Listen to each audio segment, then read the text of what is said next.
Shalom saudaraku yang terkasih di dalam Tuhan, jumpa lagi untuk sesi Weekly Wisdom. Weekly Wisdom minggu ini kita akan belajar tentang salah satu nama hebat dari Allah kita, bahwa Dia adalah gunung batu kita.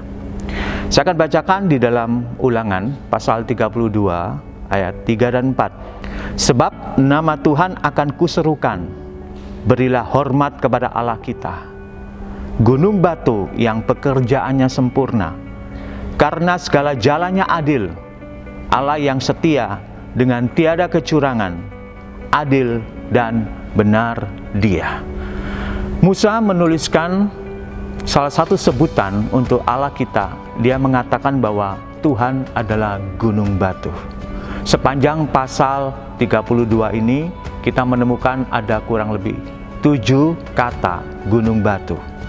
Nah saudaraku, mengapa Musa menyatakan bahwa Tuhan adalah gunung batunya? Setidaknya ada 2 pengalaman yang dialami oleh Musa dalam hidupnya sebelum dia menuliskan lagu ini. Yang pertama adalah ketika bangsa Israel di padang gurun, tepatnya adalah di daerah Rafidim. Pada saat itu mereka kekurangan air dan mereka bersungut-sungut, mereka marah dan berseru-seru kepada Musa. Lalu Musa berdoa kepada Tuhan, lalu Tuhan memberikan solusinya adalah dengan cara bagaimana Musa memukulkan tongkatnya di gunung batu, yaitu gunung Horeb. Supaya apa? Supaya air keluar. Dan benar ketika Musa dia memukul tongkatnya di gunung batu tersebut, maka air memancar keluar dan mencukupi seluruh kebutuhan bangsa Israel saat itu, dan mereka terpuaskan.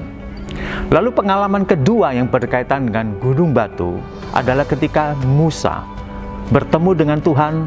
Dia meminta Tuhan untuk menyatakan kemuliaannya. Di dalam Keluaran pasal 33 ayat 18 dikatakan demikian permintaan Musa, perlihatkanlah kiranya kemuliaanmu kepadaku. Nah di ayat berikutnya Tuhan berkata tidak mungkin manusia bisa hidup kalau mereka melihat wajah Allah. Lalu bagaimana caranya Tuhan menyatakan kemuliaannya kepada Musa? Di ayat 21 dan 22 Keluaran 33 dikatakan demikian, berfirmanlah Tuhan, ada suatu tempat dekatku di mana engkau dapat berdiri di atas gunung batu. Apabila kemuliaanku lewat, maka aku akan menempatkan engkau dalam lekuk gunung itu, dan aku akan menudungi engkau dengan tanganku sampai aku berjalan lewat.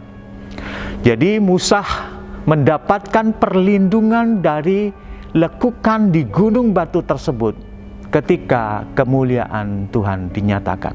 Supaya apa? Supaya Musa jangan mati. 2 pengalaman itulah yang melandasi Musa akhirnya sadar bahwa ternyata Tuhan adalah gunung batu buat hidupnya.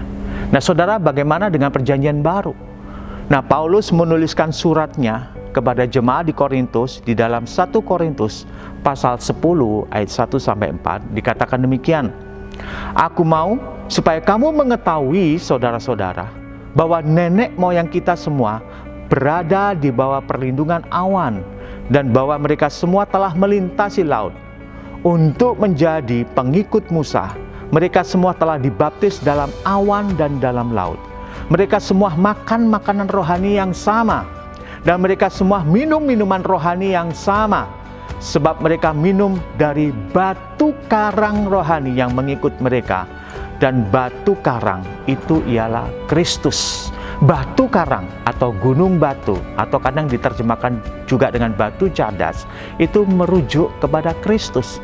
Jadi di dalam perjanjian baru kita melihat kebenaran yang nyata bahwa Tuhan Yesus itu adalah batu karang atau gunung batu kita, saudara. Nah, apa artinya bahwa Tuhan adalah batu karang atau gunung batu buat kita? Yang pertama yang pasti bahwa Tuhan adalah Tuhan yang mencukupi kebutuhan kita. Saya akan bacakan di dalam Filipi 4 ayat 19. Allahku akan memenuhi segala keperluanmu menurut kekayaan dan kemuliaannya dalam Kristus Yesus. Sebagaimana bangsa Israel dicukupi air yang segar ketika Musa memukulkan tongkatnya di batu karang tersebut, dan air melimpah ruah mencukupi kebutuhan bangsa Israel. Begitu juga kita percaya Tuhan Yesus sebagai batu karang kita yang mencukupi kebutuhan dan keperluan kita setiap hari. Bukankah salah satu doa Bapa kami, permintaan yang dinaikkan adalah, berikanlah kami pada hari ini makanan kami secukupnya. Pada hari itu kita perlu makanan, untuk keesokan harinya kita memohon lagi untuk makanan supaya Tuhan mencukupi kebutuhan kita. Artinya setiap hari kita bergantung kepada Tuhan supaya hanya Dia yang mencukupi kebutuhan kita. Kemudian apa artinya bahwa Tuhan adalah batu karang buat kita? Yang kedua adalah bahwa Tuhan itulah yang melindungi kita semua. Dalam Yohanes pasal 10 ayat 28, Tuhan Yesus berkata, "Dan aku memberikan hidup yang kekal kepada mereka, dan mereka pasti tidak akan binasa sampai selama-lamanya, dan seorang pun tidak akan merebut mereka dari tanganku." Tak ada seorang pun dari siapapun apapun yang dapat merebut kita dari tangan Tuhan. Sebagaimana Musa ketika pada saat itu dilindungi di dalam lekukan gunung batu. Ketika Allah menyatakan dirinya supaya Musa jangan mati, maka gunung batu menjadi tempat perlindungan bagi Musa. Nah saudaraku, hal yang sama juga terjadi dalam kehidupan kita. Kalau kita ada di dalam genggaman tangan Tuhan, maka tak ada satupun yang dapat merebut kita dari tangan Tuhan. Tidak ada satupun kuasa, tidak ada satupun wabah apapun juga, virus apapun juga yang dapat merebut kita dari tangan Tuhan. Tidak ada tempat yang paling aman kecuali kita berada di dalam tangan Tuhan. Sebab Dia adalah gunung batu yang kokoh, kuat, teguh, dan tidak tergoyahkan. Saudaraku, biarlah kiranya kita selalu mengaku dan percaya bahwa Tuhan Yesus adalah gunung batu kita di dalam segala situasi yang kita hadapi. Kalau saat ini kita semua Bapak Ibu sedang menghadapi persoalan, masalah, pekerjaan yang tidak jalan karena wabah merajalela, atau bahkan sedang di PHK, dan Bapak Ibu kebingungan bagaimana caranya untuk mencukupi kebutuhanku dan keluargaku, marilah kita ingat bahwa Dia adalah gunung batu kita. Dia akan mengeluarkan air yang mencukupi kebutuhan kita, sebagaimana kecukupan yang diperoleh oleh bangsa Israel. Kebutuhan kita setiap hari ada di dalam tangan Tuhan. Atau pada saat ini kita sedang merasa didera oleh kecemasan, kekhawatiran karena virus COVID-19 yang merajalela di mana-mana, sehingga orang begitu banyak mereka yang hidup dalam ketakutan. Tapi biarlah kita yakin dan percaya kita ada dalam genggaman tangan Tuhan, kita ada dalam perlindungan Tuhan yang sempurna. Biarlah kiranya Tuhan sebagai gunung batu kita akan membuat kita yakin dan percaya bahwa Tuhan ada dalam hidup kita.